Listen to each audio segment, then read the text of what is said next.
Bonjour à tous, nous nous retrouvons pour une nouvelle vidéo sur le thème du nouvel ordre mondial. Donc c'est un thème extrêmement vaste, donc on ne pourra pas rentrer dedans en détail, voilà, sauf si vraiment vous voulez que je fasse une vidéo vraiment plus détaillée. Mais là je vais vraiment essayer de survoler pour qu'on puisse comprendre ce dont il s'agit, afin que nous puissions avoir une perspective donc, générale et une perspective spirituelle. Voilà, depuis à peu près 2 ans, on entend parler maintenant de nouvel ordre mondial, nouvel ordre mondial, nouvel ordre mondial. Mais qu'est-ce que le nouvel ordre mondial exactement? Alors, ce qu'il faut savoir, c'est que le nouvel ordre mondial, on le retrouve dans la Bible, dans le livre de Genèse au chapitre 11, où il y a eu la toute première construction de la tour de Babel, qui représente le nouvel ordre mondial. On va regarder le passage ensemble, et on va voir que, comme Salomon aimait le dire dans le livre d'Ecclésiaste, il n'y a rien de nouveau sous le soleil. Ce qui a existé existe encore aujourd'hui. Alors, Genèse chapitre 11, versets 1 à 8, toute la terre avait une seule langue et les mêmes mots. Comme ils étaient partis de l'Orient, ils trouvèrent une plaine au pays de Shinéar et ils y habitèrent. Ils se dirent l'un à l'autre, « Allons, faisons des briques et cuisons-les au feu. » Et la brique leur servit de pierre, et le bitume leur servit de ciment. Ils dirent encore, allons, bâtissons, nous, une ville et une tour dont le sommet touche au ciel, et faisons-nous un nom, afin que nous ne soyons pas dispersés sur la face de la terre. L'Éternel descendit pour voir la ville et la tour que bâtissaient les fils des hommes, et l'Éternel dit, voici, ils forment un seul peuple. Voilà, on va revenir sur ces éléments. Voici, ils forment un seul peuple, et ont tous une même langue, et c'est là ce qu'ils ont entrepris. Maintenant, rien ne les empêcherait de faire tout ce qu'ils auraient projeté. Allons, descendons, et là, confondons leur langage, afin qu'ils n'entendent plus la langue les uns des autres. Et l'Éternel les dispersa loin de la surface de la terre, et ils cessèrent de bâtir la ville. Voilà.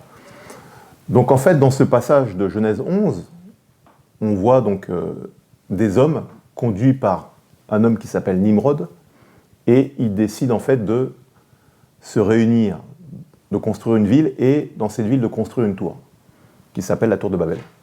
Ce qui est intéressant, c'est que lorsqu'on fait des recherches, on s'aperçoit que ce n'était pas une tour comme on pourrait le supposer, mais il s'agissait en réalité d'une ziggourate. Et une ziggourate, en fait, c'est un temple religieux, c'est-à-dire que c'était comme une tour en forme de triangle, au sommet duquel il y avait un temple, voilà.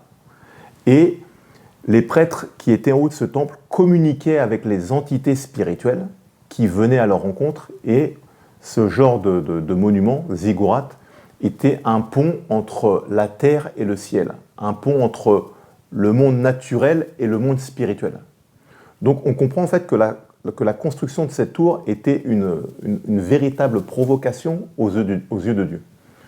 Deuxième élément, Dieu leur avait donné comme consigne de remplir la terre et donc de se disperser. Et donc on s'aperçoit qu'au lieu d'obéir à cet ordre, ils sont restés tous ensemble et ils ont été menés par un seul chef. Le problème, c'est que lorsqu'un groupe d'individus est mené par un seul chef, finalement, une seule personne peut contrôler un ensemble de personnes. Et donc c'est ça en fait le but d'un nouvel ordre mondial, c'est que c'est un individu ou un groupe d'individus qui contrôle l'ensemble des individus. Donc Dieu, ayant vu cela, il a descendu et il a mis fin à leur projet. Ce qui est intéressant, c'est qu'on voit que tout au long de l'histoire, plusieurs hommes ont essayé à leur tour de mettre en place le nouvel ordre mondial.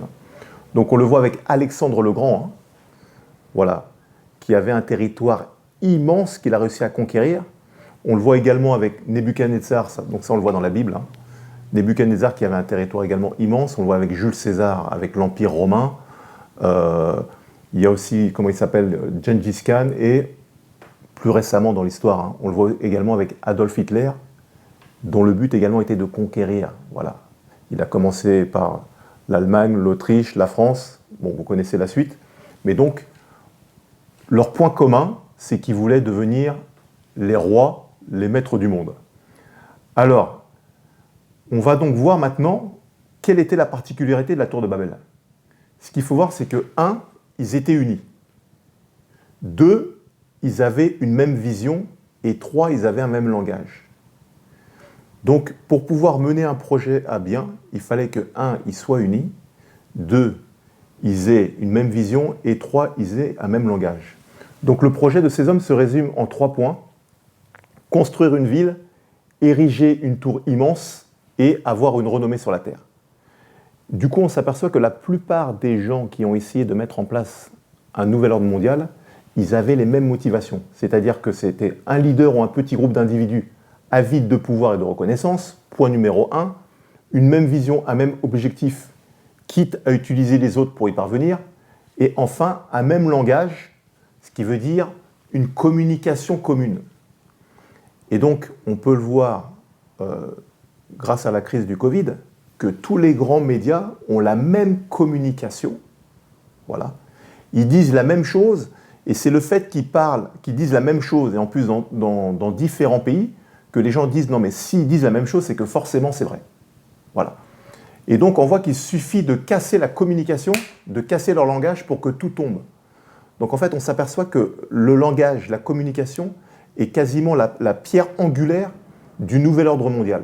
Dès lors que les gens ont accès à une autre information, dès lors qu'ils ont accès à un autre langage, dès lors qu'ils ont accès à une autre vérité, et qui peuvent par conséquent jauger les informations et maintenant développer leur esprit critique, ils commencent maintenant à juger les informations pour savoir ce qui est juste de ce qui n'est pas juste. Mais si toutes les informations sont les mêmes, c'est ce qu'on appelle, on l'a vu dans les vidéos précédentes, c'est de la manipulation, et donc on voit que à la tour de Babel, ils avaient le même langage. Alors, qu'est-ce que le nouvel ordre mondial? Donc moi j'ai fait ma petite définition. Il s'agit de l'instauration d'un gouvernement, voilà, d'une économie, d'une monnaie, d'une culture et d'une religion universelle. Donc aujourd'hui, on voit qu'il y a plus de 190 nations dans le monde. Et donc le nouvel ordre mondial, c'est que toutes ces nations soient réunies sous un gouvernement avec une même économie, une même monnaie, une même culture, voilà, et une religion universelle. Ce qu'il faut bien comprendre, en fait, c'est que, contrairement à ce que l'on croit, le nouvel ordre mondial est avant tout une mission spirituelle. Pourquoi? On le verra lors d'une prochaine vidéo. Sur le plan global, le nouvel ordre mondial, donc on voit un groupe d'individus qui gouvernent le monde. Sur le plan spirituel, on l'a vu déjà dans une vidéo précédente, il s'agit en fait d'établir un système qui s'appelle le système de la bête et qui va permettre à l'Antichrist de venir maintenant régner sur la terre et de pouvoir contrôler toutes les nations. Donc le nouvel ordre mondial, le but des instigateurs qui sont dans les coulisses n'est pas simplement de contrôler le monde pour contrôler le monde. Leur objectif est avant tout spirituel, car une partie d'entre eux sont des personnes qui sont fortement plongées dans l'ésotérisme et dont le plan est de préparer le règne de celui qu'ils attendent. De la même manière que les chrétiens attendent le Messie, les personnes qui sont dans l'occulte attendent, eux, l'Antichrist. Donc les chrétiens attendent le Christ, et ceux qui sont de l'autre côté attendent l'Antichrist, celui qui est contre Christ. Donc, le nouvel ordre mondial, c'est la mise en place d'un système, le système de la bête, pour accueillir l'Antichrist. Alors, on voit dans le livre de Daniel,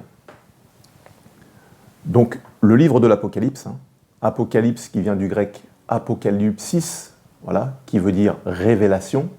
Donc, apocalypsis veut dire révéler les choses cachées. Et donc, dans la Bible anglophone, le livre de l'Apocalypse s'appelle Revelation. Et donc, l'Apocalypse, c'est Jésus qui révèle à l'apôtre Jean ce qui va se produire dans la fin des temps. Dans le livre de Daniel, Daniel a également beaucoup de visions sur des événements qui vont arriver à la fin des temps.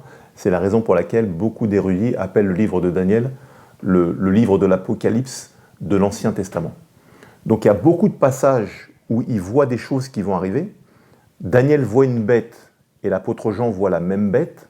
D'ailleurs, pour la petite parenthèse, j'en ai parlé dans une vidéo précédente, une bête a été installée devant l'ONU, une statue a été installée devant l'ONU vers le mois d'octobre ou novembre 2021 qui représente la bête décrite dans Apocalypse 13 et décrite dans le livre de Daniel. Et ce qui est intéressant, c'est qu'au mois d'avril, si ma mémoire est bonne, Emmanuel Macron, qui fait une interview pour le Financial Times, dit la bête de l'événement est là et elle arrive.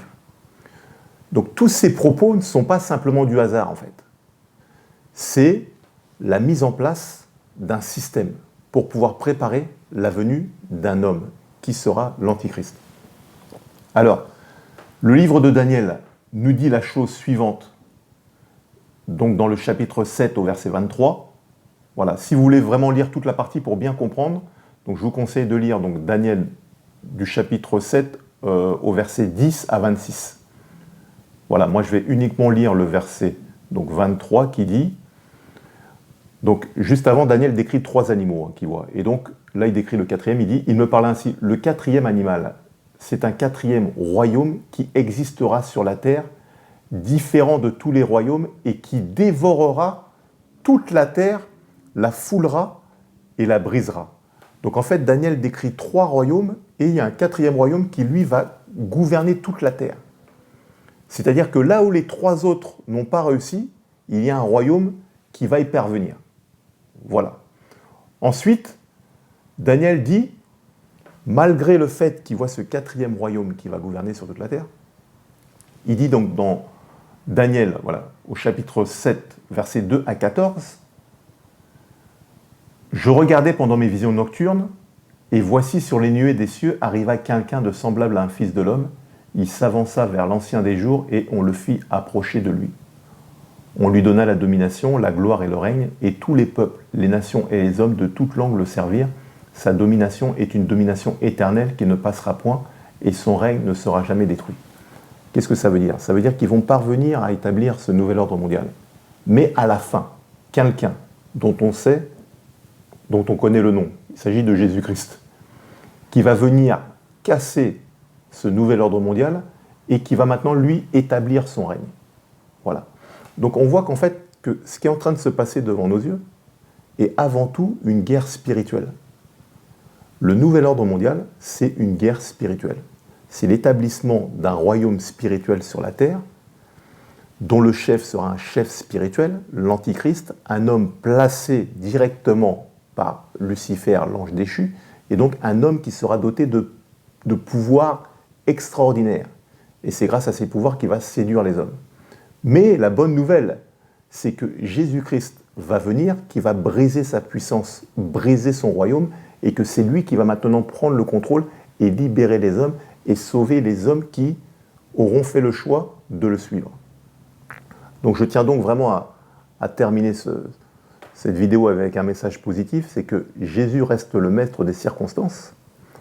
Rien ne peut se passer sans que Dieu ne le permette, et que même s'ils parviennent à établir leur règne, Jésus va briser ce règne.